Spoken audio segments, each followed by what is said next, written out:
ঢাকার দোহার উপজেলার মৈনটঘাট এলাকার পদ্মা নদীতে ডুবে জান্নাতুল নামের ১৫ বছর বয়সী এক কিশোরীর মৃত্যু হয়েছে। সোমবার ১৩ মে বিকেল ৫টার দিকে পদ্মায় গোসল করতে নেমে সে ডুবে যায়। ফরিদপুর জেলা প্রতিনিধি সাজ্জাদ হোসেন সাজুর পাঠানো তথ্যচিত্রে থাকছে বিস্তারিত।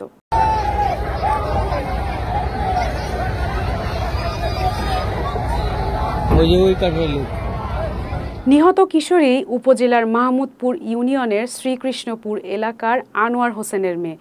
স্থানীয় সূত্রে জানায়, সোমবার ১৩ মে বিকেল ৫টার দিকে মৈনটঘাট এলাকার পদ্মা নদীতে গোসল করতে নামে জান্নাতুল। গোসলের এক পর্যায়ে সে পানিতে ডুবে যায়।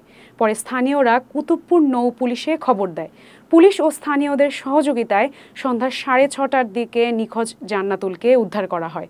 পরে উপজেলা স্বাস্থ্য কমপ্লেক্সে নিয়ে গেলে কর্তব্যরত চিকিৎসক তাকে মৃত ঘোষণা করেন।